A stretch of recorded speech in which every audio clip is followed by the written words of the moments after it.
Have you been wanting to see your favorite carnivore recipes in cookbook form? Then boy do I have the proposition for you. I've started an Indiegogo campaign.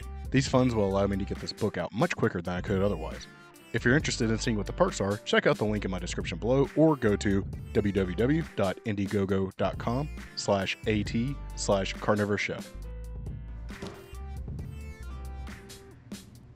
Hey there, my media friends. This is Reed, aka CarnivorousChef. This one was requested by my friend Zinnia. Thank you for the request because it was something I didn't even realize that I wanted. So, stuffed crust pizza is a pretty basic idea. Put mozzarella cheese on the edge of it. And that's exactly what we're going to do. Now let's not waste any time here. Hop on your pork rind boat and let's row into the ocean of tasty pizza. This one will be a buffalo chicken pizza, by the way. All toppings are optional.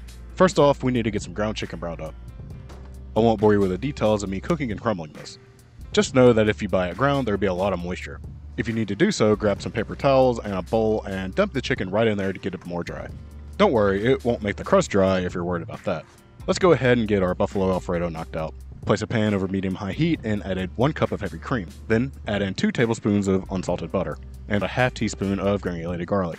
Now summon the boiling gods to bring this cream to a boil. Yes! Yes! Excuse me. Go ahead and start whisking this together and reducing until it coats the back of a spoon, probably 2 minutes. Next up, reduce the heat to low and slowly whisk in a 1/4 cup of grated Parmesan cheese. It will thicken even more as it goes because cheese. But we will thin it out with some hot sauce. I dig this stuff a lot, but feel free to use any hot sauce you want. You'll need about 1/3 cup of it no matter what you use, or more if you so desire. You will have to reduce it until it, again, coats the back of a spoon. I added about 1/4 teaspoon of salt to mine at the end as well. Salt yours to taste. Next up, let's get this crust going. This is my go-to crust recipe, and if you're interested in seeing the original video, the link will be down below. You're going to need a scale for this one. In a blender or food processor, add in 8 ounces of cooked chicken, 4 ounces of low moisture mozzarella, 1 ounce of pork rinds, and finally 1 egg. Blend this up until homogeneous. You'll definitely have to scrape down the sides if using a normal blender. Maybe even a splash or 2 of water. When it's done, we can get started on transforming this into a pizza pie. Feel free to use a circular pan if you want, just make sure you line it with parchment paper or a silicone baking mat. Take half of the dough and slap it down the middle. I tried to do this by hand, but it just wasn't working out. Grab some sort of fat or oil, as long as it's not garbage seed or vegetable oils, and put a little on top of your dough. Then, grab a sheet of parchment paper and begin pressing it out to about 1/4 inch thin. You can go with whatever shape you want. I went with a circle. For the stuffing of the crust, I went with whole milk mozzarella string cheese. These are a bit too large to make the crust look nice, so I split them and then cut them into thirds. This should make a better round and round and round and round and round and round and round and round. Now that we have our cheese around this bad mamma jamma, let's start grabbing bits of our leftover dough and start covering. Be sure to press it around the outside and the inside of the edge to seal it. We're going to want to par cook this thing, so throw it into an oven at 425 degrees Fahrenheit or 218 degrees Celsius for 5 to 7 minutes or until brown bits start to form. I did have a little bustage, but that's fine.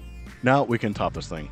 I spooned on and spread out a bit of my buffalo alfredo. There will be some left, but we have an excellent use for that later on. Top this with some of your cheese, then out of nowhere grab some chicken and chop it up. I literally just cooked the chicken breast in a pan with butter, so just do that if you want. If you have any leftover chicken, great time to use it here. Sprinkling your chicken cubes in a nonchalant way, followed by a small sprinkling of granulated onion, and then top that with a bit more cheese and we can place that back into our still hot oven. Mine was in for about 5 minutes, but you may need longer. Just cook it until your cheese is nicely brown and the crust is looking toasty. Also, in the background, I made a quick buffalo sauce. If you're interested in that as well, it'll be included in the written recipe below. It's just butter and hot sauce. Now, this thing will be blazing hot for a while, so I suggest letting it sit and cool for at least 5 minutes, maybe even 10. I did not because I'm a fool, but I was too excited. I didn't have a pizza cutter, but I had this massive dull carving knife laying around and it worked perfectly. My mouth is watering while I write the script. I'm just thinking about how good this was and how much I want it again. Okay, enough. I'm going to take this first bite for my Patreon community. If you're interested in joining, the link is down in the description below. Dude, this is just a buffalo chicken pizza with a nice surprise at the end of it. Now, remember how I said to keep that buffalo alfredo around? It's now a stuffed crust dipping sauce. I'm going to go enjoy this now. Don't look at me, I just had to eat it here.